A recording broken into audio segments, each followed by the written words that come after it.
Back again with another review, and today we're going to talk about The Villain, 1979 comedy western, which stars Kirk Douglas. You also have Ann-Margret, Arnold Schwarzenegger, Paul Lynde, and directed by Hal Needham. Now, Hal Needham, around this time had directed Smokey the Bandit. He also directed Hooper. A little bit later, Smokey the Bandit 2, The Cannonball Run.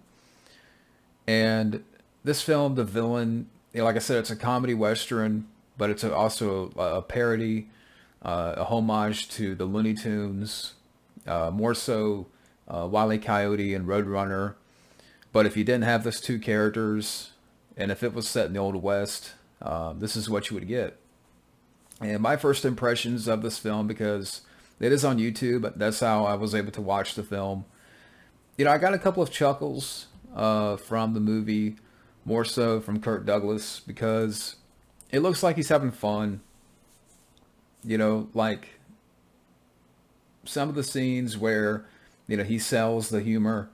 Again, I got a couple of chuckles, and I'll talk more about that. But basically, the plot real quick. You have this beautiful woman named Charming, played by Ann-Margret, and she's being escorted by this cowboy character, handsome stranger, who was played by Arnold Schwarzenegger. And, he's claimed a large sum of money given to her by her father. However, you have this one bad guy who wants the money, so he hires this old outlaw, Cactus Jack, not the wrestler, but our main character here, Cactus Jack, played by Kirk Douglas, to rob them. So, like, in the second half of the film, you got a lot of scenes where Kirk Douglas is trying to rob, Arnold's character. So you get some physical gags where he's trying to kind of stop them on different trails and stuff. And, just a lot of, physical, humor. Again, definitely, reminds you of Wile E. Coyote and, Roadrunner, where you would see just an example, Kirk Douglas, pushing boulders down and just trying to intercept and stop these two characters. And again, that's more so, that's more in the second half of the film. And that's the plot pretty much. But, look at the cast. Again, Kirk Douglas, he's having some fun here. And, I got some chuckles from his performance. Even around this time, like I was looking up some of the trivia for this film. Around this time, Kirk Douglas was around 60, and he was still doing his own stunts. A lot of the pratfalls and physical gags. And, like I said, he was having some fun here. He tries to, breathe some life into this movie. I would say he's the highlight. If I had to really, if there was one person that definitely was a highlight of this movie, because it's not a great movie. I mean, in terms of parodies, I mean, if you want to talk about great parodies, Spaceballs, Robin Hood Men in Tights, Young Frankenstein, which was before this, Blazing Saddles, that did it better. And, like I said, Kirk Douglas, he's trying here. But you also have Ann-Margret in the film, Arnold Schwarzenegger. And as far as Ann-Margret, a lot of the time her character's with, Arnold's character. Arnold's character here, I don't know, Schwarzenegger to me just looked awkward. And you could definitely see it on the screen. Like Arnold has this face of, what am I doing here? Why am I doing this movie?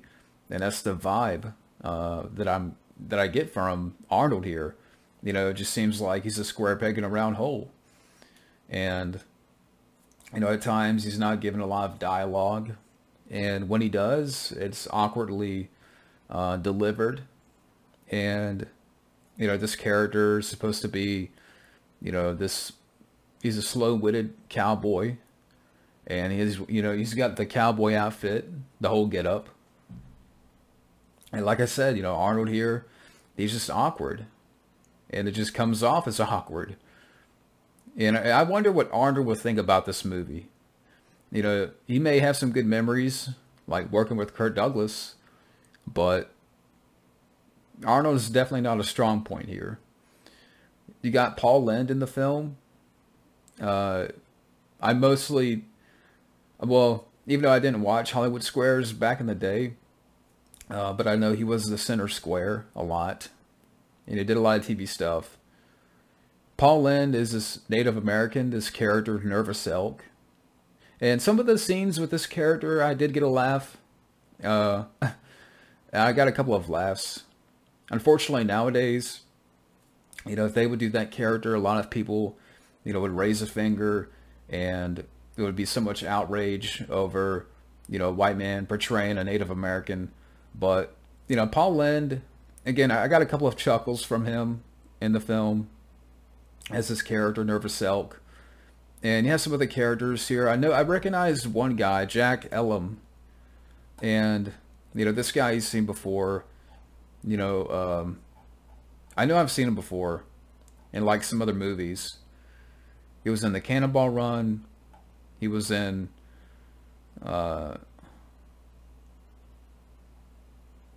Rio Lobo. And I know I've seen him somewhere before, and I'm trying to picture where. Suburban Commando. He's done a lot of stuff. Or maybe Home Improvement. Yeah, I think that was it. But this guy you've seen before.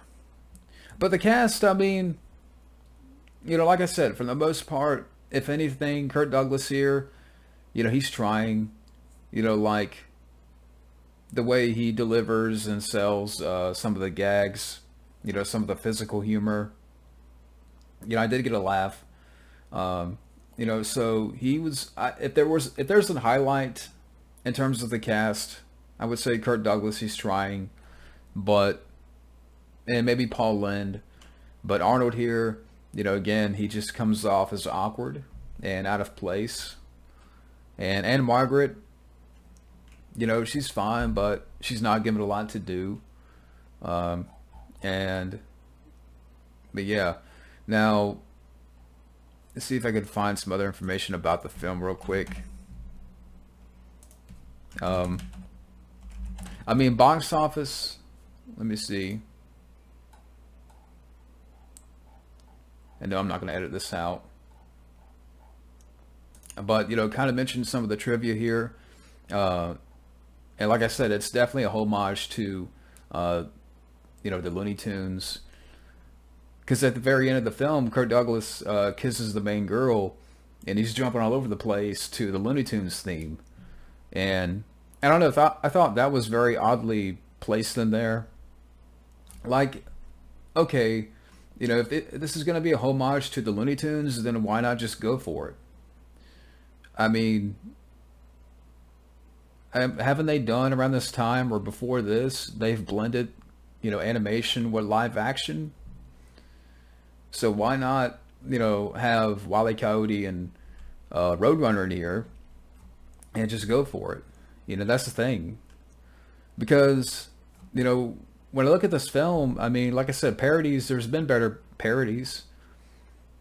I just think that, I don't know if it worked here because you're going for that type of humor, but maybe it doesn't work for an hour and 30-minute movie. Even though, like I said, Kirk Douglas, he's trying. There's a couple of scenes where, you know, I get a chuckle from selling that type of humor. The humor throughout the second half of the film. But to mention some of the trivia here real quick, if there's any doubts about this movie being a homage to the Looney Tunes, you got a couple of characters in the film named Avery Simpson and Parody Jones. You know, clearly a salute to Tex Avery and Chuck Jones. This was the last film for Paul Lynde before passing away in '82. And Kirk Douglas's character is basically a human equivalent of Wile E. Coyote. But yeah, so and this was the final theatrically released American Western for Kirk Douglas. And yeah, this is Arnold's only Western he did. But just to mention some of that. Now, and there's some other stuff. But I want to see who wrote the film. Robert G. Kane. And unfortunately he's passed away, but he didn't go on to do too much. You know, looking at his IMDb right here, he didn't go on to do much. He did one thing before this, and that's pretty much it. But maybe that's why, because I would say, to me, the film's biggest problem is the script. Like, okay, if you're going to go for it, if you're going to make this a homage to the Looney Tunes, then just go for it. Go all the way. You know, you can still, like I said, I mean, haven't they before this, I've already blended live action with animation? You know, so why not? And maybe I'm wrong. I'm open to correction. You know, but again, if you're going to go there and you're going to pay salute to the Looney Tunes and, you know, homage those cartoons, then why not include them in here? And maybe you could have Kirk Douglas, you know, play off of Wile E. Coyote. I just don't think that it really was executed the way they wanted it to be. You know, like maybe it seemed, you know, like a good idea on paper, but it was not the way, or it was not executed like they, you know, were hoping that it would be. You know, it just, you know, so I would say at the end of the day with this movie here, it's an interesting watch, you know, more so for Kirk Douglas. Paul Lynde has a couple of funny scenes. You know, this, you get some decent pratfalls and some interesting shots.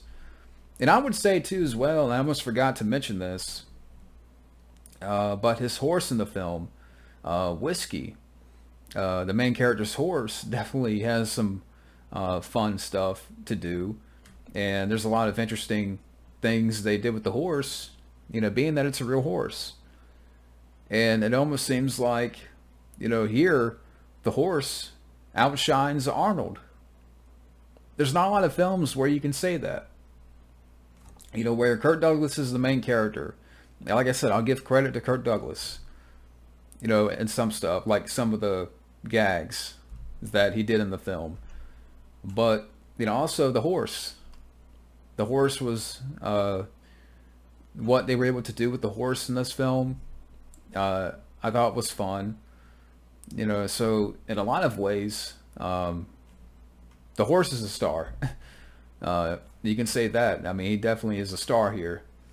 So, like I said, in terms of parodies, it's not a great parody by any means. But there's some decent moments of humor, decent moments of, you know, physical gags with Kirk Douglas. Don't watch it for Arnold. He's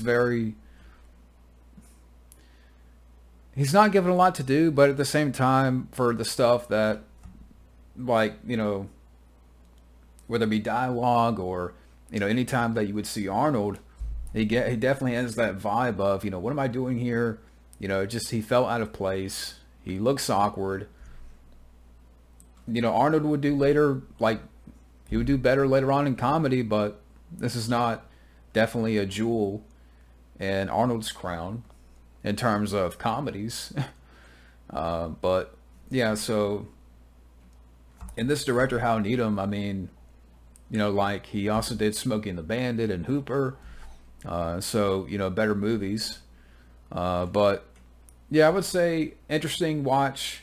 Saw it once, got a couple of chuckles, but it's a film that I don't see myself rewatching again in the future. But that's pretty much it for my review of The Villain. Thank you for watching, and stay tuned for more.